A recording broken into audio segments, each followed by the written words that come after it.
여름에는 많은 행사들이 있습니다. 특히 BBS, 또 우리 단기 선교가 있는데요. BBS나 단기 선교는 선교 지향적인 행사가 되는 겁니다. 그래서 제가 누차 말씀드리지만 교회는 선교해야 되는데 나름대로 이제 선교하는 교회의 어떤 선교의 단계에 왔는가, 나름대로 이것을 가지고서 이렇게 명칭을 붙이기도 합니다. 그래서 교회가 선교하는데 이 교회가 어느 정도에 와 있는가, 첫 번째로 선교를 할 때 선교에 관심이 없는 교회들이 있어요.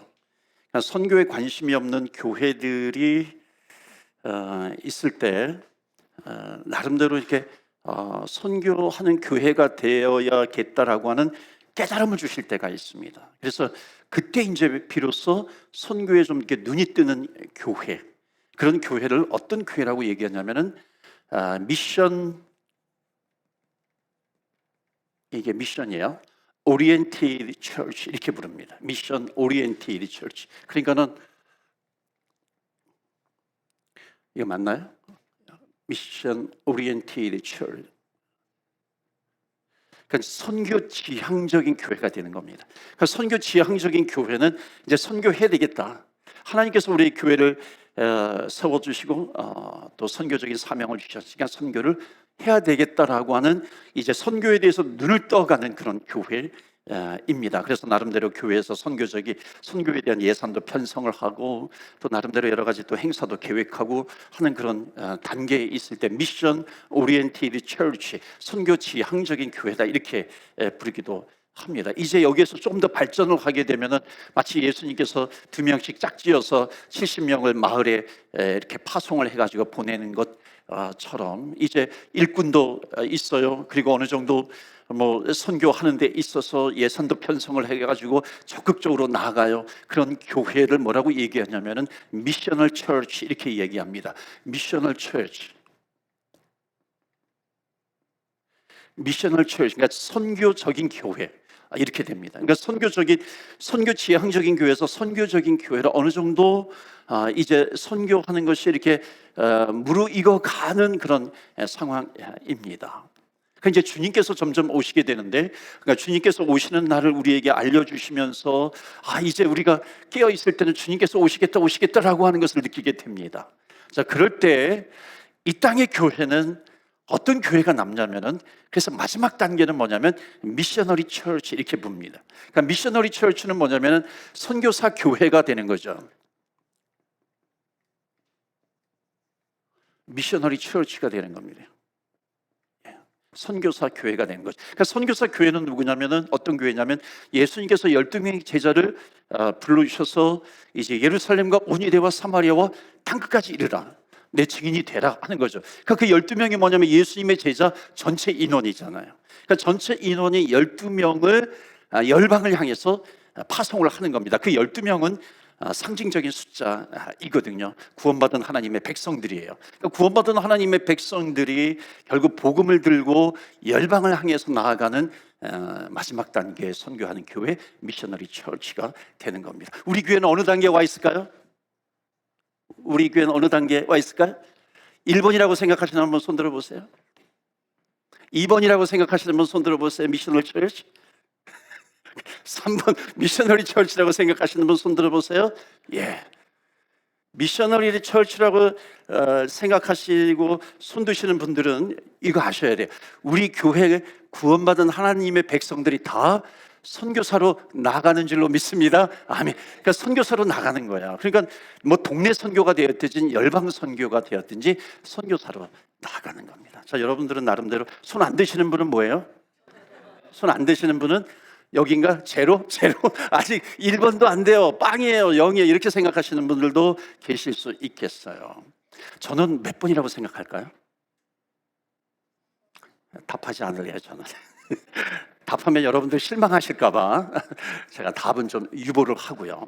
교회는 왜냐하면 여기에 이제 뭐가 많이 또 포함이 돼요. 예를 들어서 교회 일꾼 중에 몇 명이 또 파송이 되었느냐, 또 교회 1년 전체 예산 가운데 어느 정도를 또 하느냐만 여러 가지 또 이제 복잡한 나름대로 계산들이 있는데, 그걸 가지고 보면은 우리 교회는 점점 더 나가야 한다는 겁니다. 그래서 특히 여름에 이 단기 선교를 한다든지 VBS를 한다, 이게 다 선교적인 관점에서 봐야 됩니다. 이런 것을 할 때에 뭐가 활활 타오르냐면은 성령의 불입니다. 기도예요. 그래서 한국 교회 기독교 역사를 보면 어느 때 가장 뜨거웠냐면요, 여름이에요. 그래서 한국에서는 여름만 되면 여름 산상 집회가 계속해서 열렸습니다. 기도회마다 여름 산상 집회가 있었고요. 기도원마다 그렇게 뜨겁게 기도해서 하나님께서 지금까지 불러주셨습니다. 그런데 이제 점차적으로 여름이라고 하는 것이 그냥 베케이션 시즌이 되어가고 있어요. 그래서 교회도 나름대로 어떻게 하든지 베케이션 시즌을 좀 가지려고 합니다. 그런데 정말 깨어있는 교회는요, 여름에 많이 모여서 기도합니다. 우리도 금요기도에 쉬지 않잖아요. 금요기도에 쉬지 않고 계속해서 기도하는 거죠. 그리고 이런 선교적인 훈련이 있을 때는 정말 동원해야 돼요. 동원을 해서 같이 기도하고. 여러분, 교역자들이 아주 중요한 미션 가운데 하나가 뭐냐면 동원입니다. 결국 예수님께서 12명을 동원하신 거거든요. 동원하셔서 파송하는 거예요. 우리 교역자들이라든지 교회 리더들은요, 동원하셔야 돼요. 동원시키셔야 돼요. 그래서 어떻게든지 우리가 같이 모여서, 동원이라는 단어가 동원 예비군 훈련 이런 게 생각이 나가지고 동원 그러면 좀 억지로 하는 것 같지만은 정말 우리가 동원하셔야 돼요. 동원해서 같이 기도하고 선교의 불을 붙이는 그런 교회가 되어야 한다는 겁니다. 여러분, 우리 다음 주 금요일 날 우리 이제 선교 훈련 세 번째 시간인데, 우리가 더 같이 모여서 같이 기도하고 또 우리 단기 선교사들을 파송하면 좋겠습니다. 선교하는 사람들의, 선교하는 분들, 선교의 그 축복이 있어요. 제가 여기다가 좀 선교하는 사람은요, 이겁니다. 주님 오실 때를 확실히 합니다. 오늘 본문의 말씀 먼저 좀 읽고 할까요? 우리 요한복음 20장 21절 다 같이 읽겠어. 시작. 예수께서 또 이르시되 너희에게 평강이 있을지어다. 아버지께서 나를 보내신 것 같이 나도 너희를 보내노라. 여하튼 교회는요, 보내는 걸 해야 됩니다. 보내고 파송하고 하는 거죠. 전도 선교 보내는 겁니다. 선교하는 사람은 무엇을 알게 되냐면 주님 오실 때를 압니다. 아까 제가 조금 언급을 했는데 주님 오실 때를 확실히 알아요. 여러분, 왜 한국 교회뿐만 아니라 이 미국에도 마찬가지입니다. 왜 시한부 종말론이 판을 쳤는지 아십니까? 시한부 종말론이 확 이렇게 휩쓸고 갔는데 그 이유는 뭐냐면 말씀의 부재입니다. 말씀을 몰라서 그런 거예요. 놀랍게도 신학을 공부한 사람의 제 후배가, 정말 제가 좋아하는 후배였는데 그 후배도 저를 따르고 같은 이게 그룹에 있었고 서클에도 있었고, 그런데 제가 잠깐 이렇게 떨어져 있는 사이에 나중에 소식을 들었는데 그 친구가 시한부 종말론에 완전히 빠져버린 거예요. 그때 같이 이제 기타 치는 그룹이었었는데 그 친구가 나중에 보니까 그 시한부 종말론 거기에 가가지고 찬양 인도를 하고 있어서 얼마나 제가 쇼크를 먹었는지 몰라요. 신학까지 한 사람이. 말씀의 부재입니다. 왜 말씀의 부재가 되냐면요, 그 당시에 또 하나 보여주시겠어요? 말씀을 다 같이 읽겠어요. 시작. 이 천국 복음이 모든 민족에게 증언되기 위하여 온 세상에 전파되리니 그제야 끝이 오리라. 아멘. 지금 영어권에서도 많이 참여를 했는데 제가 오늘 영어로 그 영어권 좀 준비를 하려고 하다가 미처 준비를 못했는데, 그러나 중요한 부분들은 여러분 이렇게 쉬운 말로 하니까는요, 여러분 이해는 하실 수 있을 거고요.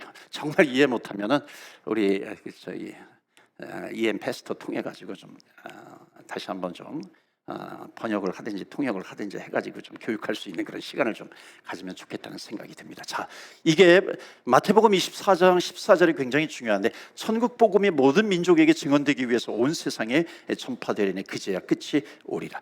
모든 민족이라고 하는 것은요, 여기는 뭐 동네, 마을, 종족 이런 것도 됩니다. 그런 모든 마을에게 복음이 전파되어야 그제야 끝이 오리라 그랬어요.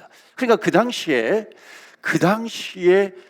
시한부 종말론이 휩쓸고 갈 때 복음이 전파되지 않은 민족이 그 당시만 해도 한 1만여 종족이 됐다 그래요. 그 1만여 종족이 아직까지도 복음이 들어가지 않았어요. 이 말씀 하나만 보더라도 주님께서 오실 날이 되지 않은 겁니다. 그런데 그 당시에 많은 사람들이 거기에 현혹이 되어 있었어요. 그 이유는 뭐냐면 놀랍게도요, 말씀의 부재예요.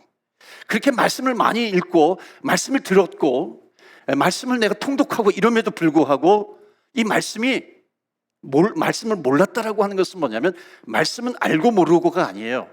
말씀은 믿어지느냐 안 믿어지느냐 이겁니다. 그러니까 내가 말씀을 읽었다 할지라도 말씀이 믿어지지 않는 거예요. 그러니까 말씀이 믿어지지 않으니까 누구의 말을 듣게 되냐면은, 저 사람은 나의 멘토야. 나는 저 사람한테 내가 영향을 받았어. 저 사람이 나름대로 우리 선교 단체의 어떤 보스야. 그러니까 저 사람 말은 맞을 거야. 이렇게 생각을 한 겁니다. 그러니까 말씀을 몰랐던 거예요. 그러니까 여기 보면 천국 복음이 모든 민족에게 전파가 될 때 그때 끝이 오게 된다는 겁니다. 이건 제가 왜 이 얘기를 드리냐면 선교하는 사람은요, 주님께서 언제 오실지 알게 됩니다. 성경은 분명히 도적같이 오리라, 어느 몇 월 며칠 몰라요. 그렇지만 선교하는 사람은 대충 지금 주님께서 오실 날이 멀지 않았다 정도는 알 수가 있는 겁니다. 여러분, 그때가 언제냐면 보세요. 모든 민족에게 복음이 전파되어 가면 갈수록 선교하기가 쉬울까요? 어려울까요? 선교하기가 어렵습니다. 선교하기 쉬워지지 않아요.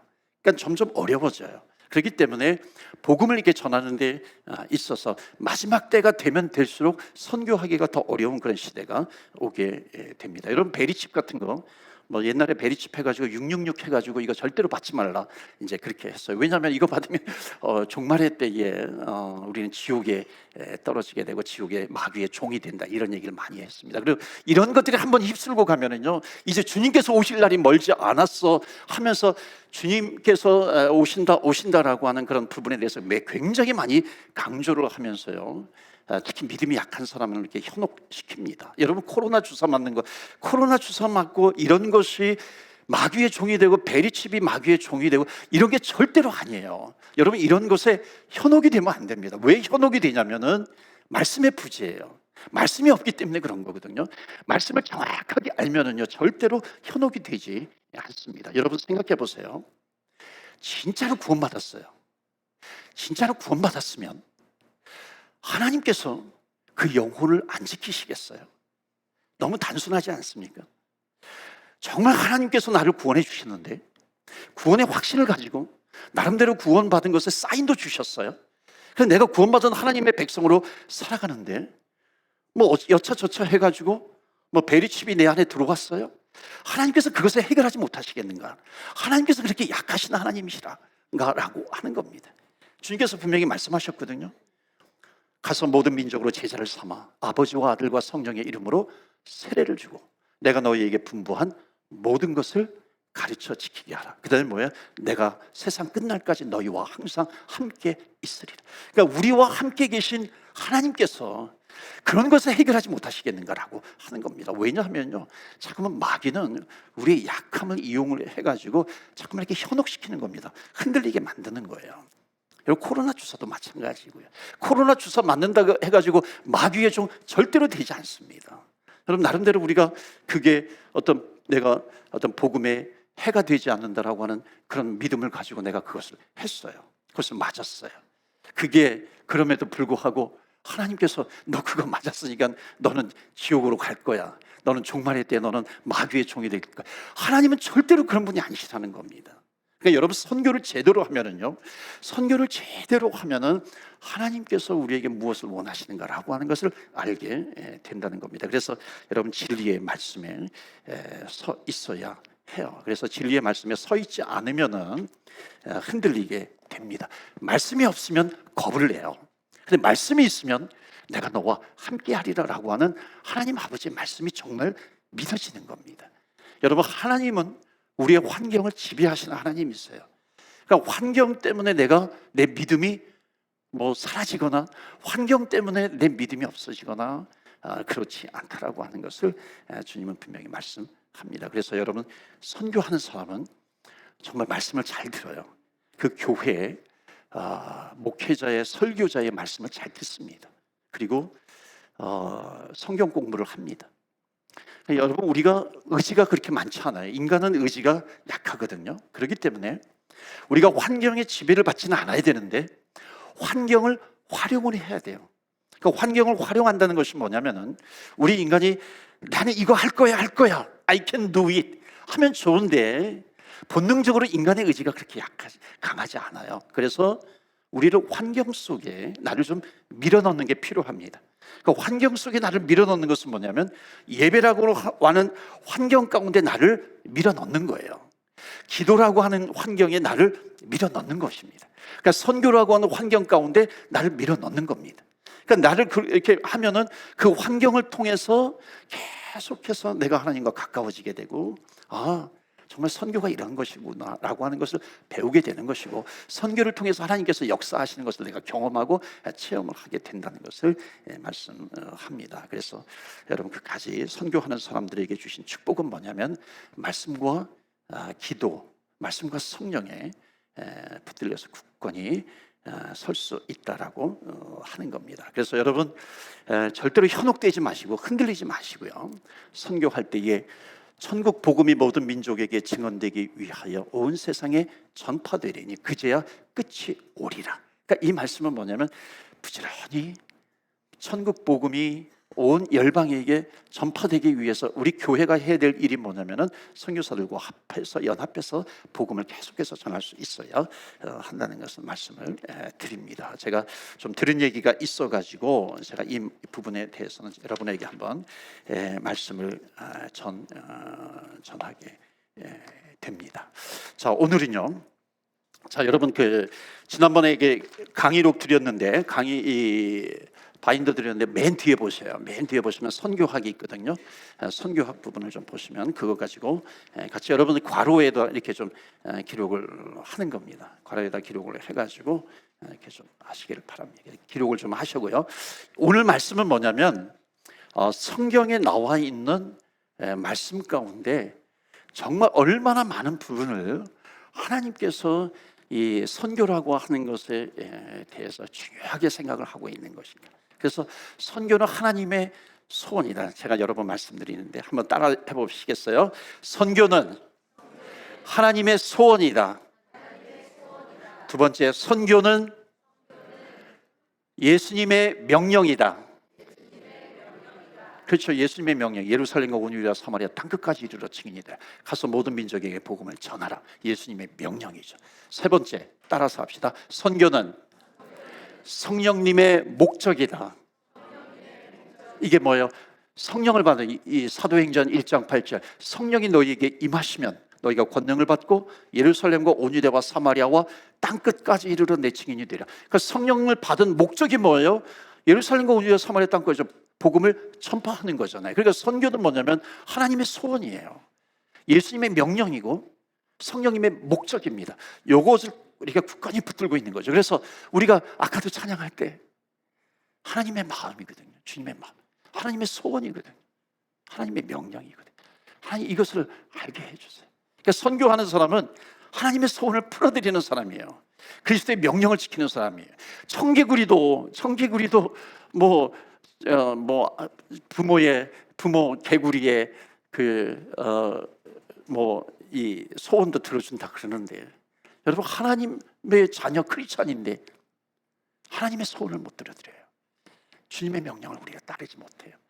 그러니까 교회는 하나님의 소원을 이루어 드리는 겁니다. 그래서 오늘 금요 선교 훈련 강의 자료를 좀 펴시고요. 자, 피셨어요? 선교학 뒷부분에 피시고 오늘 요 가로에다가 좀 넣으면서 제가 필요한 부분을 좀 덧붙여서 말씀을 좀 드리고 같이 찬양하고 기도하겠습니다. 자, 1번 선교의 정의예요. 지난주에 잠깐 다루었는데, 자, 우리 다 같이 읽겠습니다. 선교란 예수 그리스도를 알지 못하는 사람들에게 그리스도를 통한 구원의 진리를 전파하며 그들로 하여금 하나님의 자녀가 되게 하여 하나님께 예배하며 이웃에게 소금과 빛의 역할을 하도록 문화의 장벽을 넘어서 세상 모든 민족에게 그의 복음을 전하는 것이다. 아멘.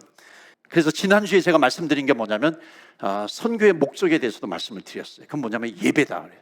그러니까 예배가 없는 곳에 예배를 드리는 거죠. 그러니까 예배를 드리면 하나님의 영광이 있어요. 하나님의 영광이 가득 차야 하는 겁니다. 물이 바다를 덮음같이 하나님의 영광이 온 땅에 가득 차야 한다라고 하는 거예요. 예배가 없는 곳에 예배를 드려야 한다는 것. 모든 민족이 그게 이제 선교다라고 하는 겁니다. 그리고 두 번째가 뭐냐면 복음이었죠. 복음. 그래서 여러분 선교라고 하는 행위보다도 중요한 것이 뭐냐면, 그러니까 중요하다기보다는 먼저인 것이 뭐냐면 프라이어리티, 우선순위가 뭐냐면 복음입니다. 그러니까 복음. 그러니까 복음에 붙들려야 돼요. 그러니까 교회는요, 선교하는 교회는 복음이 강력해야 됩니다. 복음에 대해서 흔들리면 안 되는 것이죠. 그러니까 복음이, 성경에 복음이 있는데 성경이 깊어지면 깊어질수록 복음이 깊어지게 되고요, 복음이 깊어지면 깊어질수록 헌신하게 됩니다. 선교에 헌신하게 돼요. 복음 전파에 헌신하게 되어 있는 겁니다. 그래서 예배, 복음 같이 가는 거죠. 그래서 선교하는 교회는 복음을 많이 강조합니다. 놀랍게도 복음은 계속 반복되거든요. 반복이 되는데 그 복음의 힘을 얻어요. 여러분, 성경은 반복이거든요. 우리가 통독하는 것은 반복이에요. 복음도 반복이거든요. 그러니까 반복이 되는데 지루하지 않아요. 이게 뭐예요? 생명이기 때문에 그런 거예요. 여러분, 정말 반복이 지루하면은, 생명과 연결되는 것이 반복이 되면 지루해요? 그러면 안 되죠. 밥을 먹는 것은 우리의 생명과 직결이야. 근데 밥 먹는 거 지겨운 분 있어요? 밥 먹는 것이 지겨우면 우리는 끝나는 거죠. 나 이거 지겨워서, 반복하고 지겨워서 나 안 해. 그러면 뭐 음식이 들어가지 않아요. 죽는 겁니다. 그럼 복음은 반복이에요. 반복해서 듣고 반복해서 전하는 거죠. 그래서 예배와 복음이다. 자, 2번, 왜 선교해야 하는가? 왜 선교해야 하는가? 자, 1번 다 같이 읽겠어요. 시작. 선교는 온 인류를 구원하기 위한 하나님의 계획이다. 그걸 기록하세요. 선교는 온 인류를 구원하기 위한 하나님의 계획이다. 여러분, 온 인류를 구원한다라고 하는 거, 그러니까 여러분, 선교라고 하는 것, 하나님께서 우리에게 꿈과 비전을 주셨는데 이 꿈과 비전은 여러분 동네 비전이 아니에요. 세계 비전입니다. 물론 동네가 중요하지 않다가 아니에요. 우리가 동네도 선교해야 하지만 하나님께서 주신 비전은 세계 비전입니다. 그러니까 세계 비전 가운데 동네 비전, 우리가 있는 이곳 비전이 거기에 포함이 되는 거죠.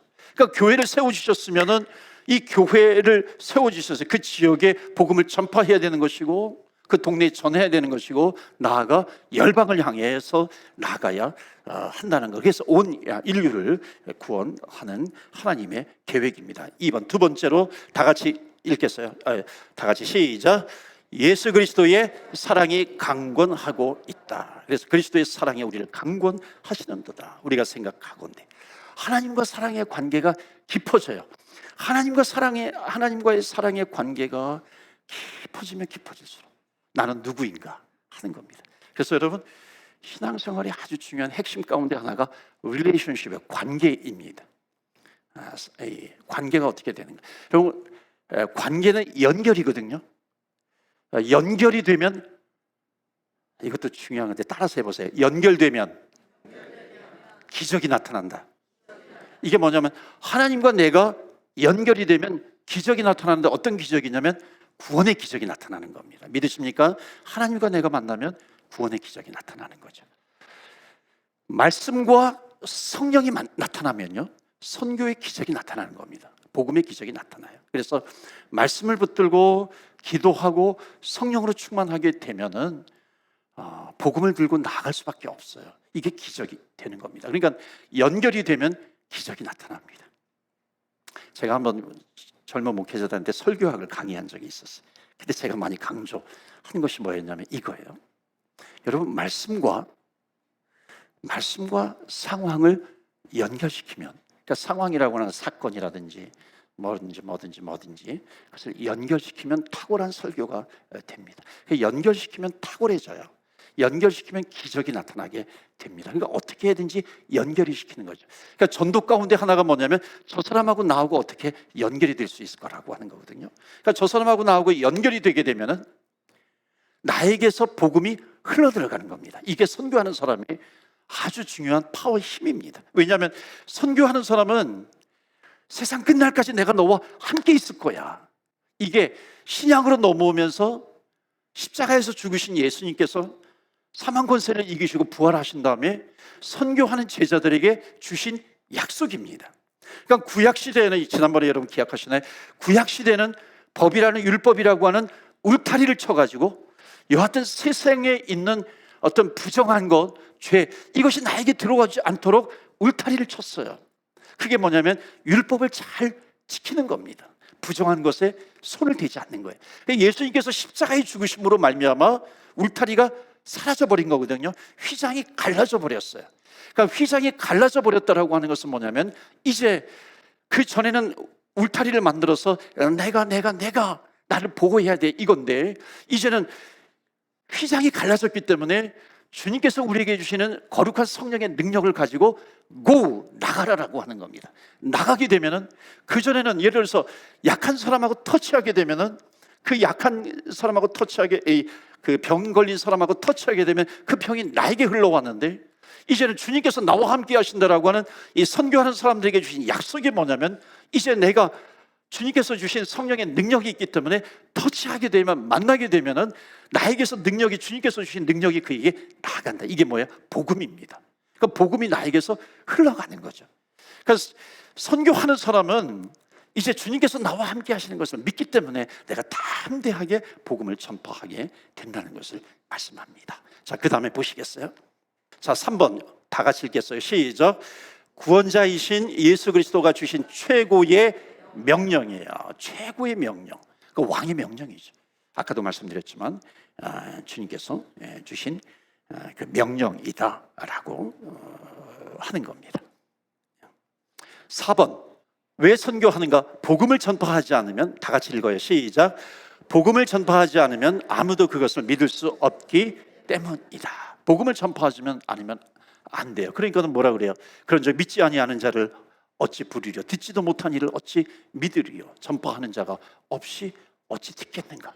그러니까 우리 같이 복음을 가지고 전파하는 자가 있으니까 그 복음을 듣고 믿게 되는 사람들이 있다는 것을 이제 말씀하고 있습니다. 5번 보세요.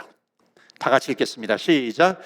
예수 그리스도만이 유일한 길이요 진리요 생명이기 때문입니다. 예수 그리스도만이 유일한 길이요 진리요 생명입니다. 자, 6번 보세요. 다 같이 읽어요. 시작. 선교하지 않는 교회는 부패한다. 여러분, 선교하지 않으면요 부패해요. 특히 이민교회는 선교해야 됩니다. 이민교회는 선교하지 않으면 안 돼요. 왜냐하면 몇 가지 이유가 있어요. 이민교회는 왜 선교해야 하냐면, 보세요.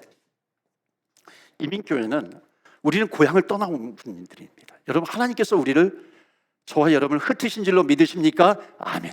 하나님께서 우리를, 주님을 만나면요, 주님을 만나면 하나님께서 나를 고향에서 태어나게 하셨지만, 한국에서 태어나게 하셨지만 하나님께서 나를 흩으셨구나, 보내셨구나 라고 하는 확신이 생긴 겁니다.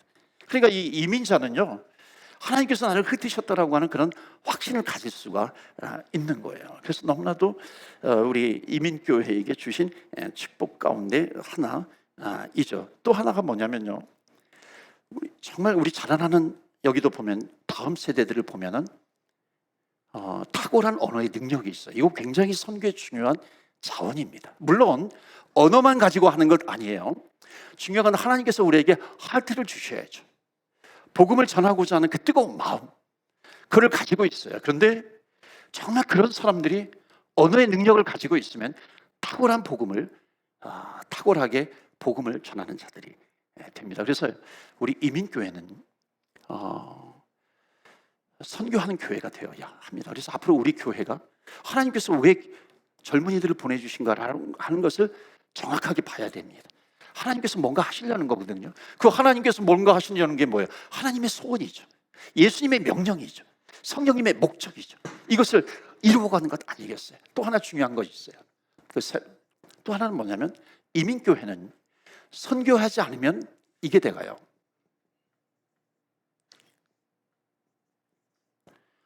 선교하지 않으면 소셜 클럽이 돼갑니다. 여러분 왜 그러냐면 이민교회는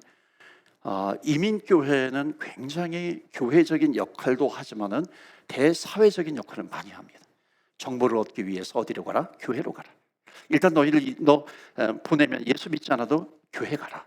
물론 요즘은 조금 그것이 식어지기도 했어요. 많은 이제 공동체들이 있기 때문에. 그러나 아직까지도 교회가 소셜 클럽의 역할들을 많이 감당을 하기도 합니다. 학교에 대한 정보 얻기 위해서 교회 가서 얻기도 합니다. 그래서 교회는 더욱 선교해야 돼요. 선교하지 않으면 소셜 클럽으로 흘러가게 되어 있습니다. 이게 이민교회의 특징입니다. 그래서 이것을 아는 사람은요 얘기합니다. 여러분 교회를 소셜 클럽화 시키지 말고 철치로 만드세요. 유명한 그 대천덕 신부님이 성공의 대천덕 신부가 했던 그런 말이죠. 한국말 굉장히 탁월하게 잘하거든요. 한국이 밴쿠버에 와가지고 이민교회 목사들을 보면서 마지막으로 부탁한 내용이 뭐냐면 여러분들이요 이민교회를 직접적이었어요. 이 밴쿠버에 있는 이민교회를 향해서 교회를 소셜 클럽으로 만들지 말고 철치로 만드세요. 그 철치가 뭐예요? 거기 안에 미셔널 철치죠. 선교하는 교회가 되어 가는 겁니다. 한국이요 이 1800년대 후반부터 하와이 이민을 갔어요. 우리 한국 민족이 특히 강화도에서 굉장히 많이 갔습니다. 하와이로 뭐 호놀룰루 이렇게 그 지역에 지금도 그 흔적이 있잖아요. 1900년대 초에 그러니까는 그 당시에 책을 보면은 그 당시에 책을 이번에도 누가 소설을 하나 썼는데요.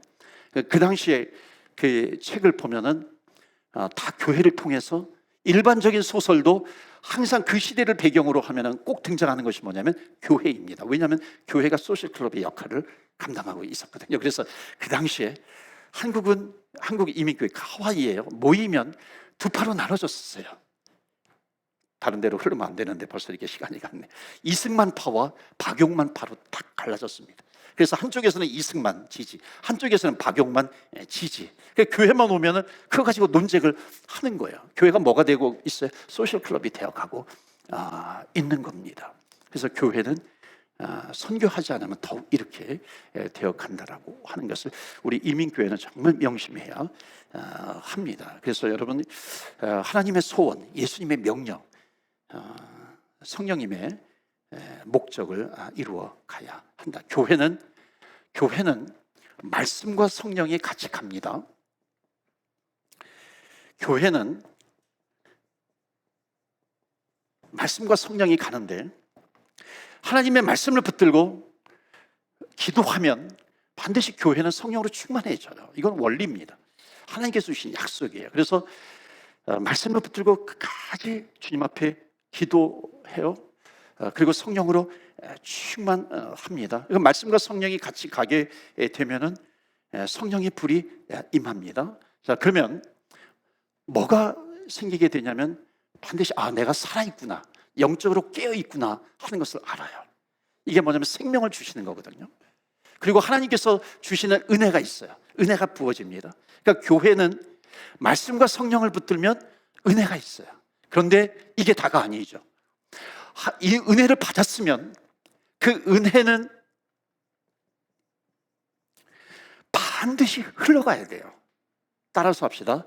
은혜가 흐르지 않으면 썩는다. 은혜는 흐르지 않으면 멈춰지면 썩게 돼요. 그러니까 교회는 말씀과 기도로 이렇게 있어서 은혜가 있어 살아있는 것 같아. 아주 좋아요. 반드시 그렇게 해야 됩니다. 하나님께서 베풀으신 은혜가 있어요. 그런데 은혜가 멈춰요. 그래서 교회는 말씀과 기도를 가지고 선교로 그것을 품어내야 돼요. 하나님의 은혜, 하나님께서 주신 생명이 있는데 이것을 선교로 뿜어내지 않으면 교회는 부패하게 되어 있어요. 그래서 선교하지 않는 교회는 부패하게 된다는 겁니다. 부흥을 주셨어요. 부흥을 주셨는데 선교하지 않으면 어떤 현상이 나타나냐면 1년, 2년, 10년 지나면 그 교회는 클로스 되어 갑니다. 클로스 되지 않는다 할지라도 클로스를 향해서 갑니다. 명목상의 교회가 돼버려요. 이름만 있는 교회가 됩니다. 그렇잖아요. 은혜를 부어주셨어요. 근데 그 은혜가 흘러가지 않아. 복음을 붙들고 나아가야 되는데 흘러가지 않아. 하나님께서 그 교회를 계속해서 존속시킬 이유가 없는 거죠. 또 하나가 뭔지 아세요? 두 번째가 교회가 명목상의 교회가 될 뿐만 아니라 그렇게 되는 과정 가운데 두드러진 특징이 뭐냐면 젊은이들이 교회를 떠나게 됩니다. 젊은이들이 교회를 떠나게 되고 젊은이들이 다시 돌아오지 않는 교회가 돼요. 왜? 은혜가 흘러가지 않거든요. 생명이 흘러가지 않아요. 그래서 교회는 말씀 붙들고 성령으로 충만해야 됩니다. 그리고 기도해야 되죠. 그리고 선교로, 복음으로 그것을 품어내야 돼요. 선교와 전도로. 그런 교회가 되시기를 주의 이름으로 축원합니다. 아멘. 자, 하다가 제가 시간이 되면 딱 멈추고 찬양하고 기도하도록 하겠어요. 7번. 그리고 개인 신앙과 영성을 개발하는 기회가 됩니다. 이거 아까도 말씀드렸지만 말씀과 성령. 그래서 선교하는 교회는요, 기도하지 않고 선교하면 안 돼요. 기도하고 선교하는 거죠. 그래서 선교는 기도가 90%입니다. 그리고 10% 하나님께서 그 길을 열어주셨어요. 나름대로 가라고 하는 그 선교지를 주셨어요. 그 순종하면서 가는 겁니다. 그 10%예요. 90%는 어디에서 결판이 나요? 말씀 붙들고 기도하는 겁니다. 하나님의 마음을 품고 기도하며 나아가요. 기도하지 않고 선교하면 안 돼요. 불안합니다. 사건 사고가 얼마나 많이 나는지 모릅니다. 마귀가 얼마나 역사하는데요. 얼마나 흔들어 버리는데요. 저는 그것을 너무나도 많이 보았어요. 그래서 여러분 정말로 우리가 주님 앞에 나가야 한다라고 하는 거, 이거 하다 그랬죠. 개인 신앙과 영성을 개발하는 그런 기회가 된다. 여러분 그렇잖아요. 오늘도 이제 선교하고 이제 기도하고 지역별로 나누어요. 지역별로 나뉘어져서 하는 게 뭐냐면은 결국 말씀과 기도입니다. 이게 핵심이에요. 말씀, 은혜 받은 말씀을 나누기도 하고 말씀을 붙들고 말씀을 듣고 그리고 기도합니다. 하나님께서 내 신앙을 이렇게 성장시켜 주는 겁니다. 그리고 기도하죠. 그러니까 기도하면 반드시 기도하면 회개하게 됩니다. 하나님의 마음을 품지 못했던 나를 보게 돼요. 비교하게 되죠. 하나님과 내가 연결이 돼 있어요. 회개하게 됩니다. 그래서 선교하는 사람들은 말씀 붙들고 기도해야 돼요. 그리고 그러면 하나님께서 성령으로 충만케 하십니다. 특히 선교하는 사람들은 이 기도 많이 하셔야 돼요. 이따가도 좀 같이 기도하겠는데 묻고 푸는 기도 하셔야 됩니다. 그러니까 묻고 푸는 기도가 뭐냐면 선교지를 위해서 기도할 때는 에베소서에도 나와 있는 것처럼 그 지역에 역사하는 영이 있어요. 그래서 선교하는 사람들은 기도 많이 해야 됩니다. 하나님, 또는 예수 이름으로 이 지역에서 역사하는 어둠의 영을 묶어주시옵소서. 예수 이름으로 명하노니 어둠의 영은 묶일지어다. 이게 선교지를 위한 기도입니다. 뭐 전도 대상자들을 위해서도 그렇게 기도하지만, 그리고 이 마을이 주님께서 통치하시는 지역이 되게 해주세요. 하나님께서 다스리시는 마을이 되게 해주세요. 그 마을에 살고 있는, 도시에 살고 있는 그 백성들이 자유함을 얻게 해주세요. 그러니까 자유함은 뭐예요? 그를 붙들고 있는 어둠의 영이 있거든요. 마귀가 있거든요. 그 손에서 노임받는 겁니다. 그럼 자유함이잖아요. 그래서 이게 성경의 원리입니다. 그래서 선교지를 위해서 기도할 때는 반드시 이 원리를 사용해야 돼요. 이 중보기도의 원리입니다.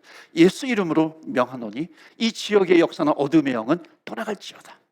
두 번째로 이 마을에 살고 있는 이 사람 백성들은 예수 이름으로 명하노니 자유함을 얻을지어다. 그러니까 자유함을 얻는 거죠.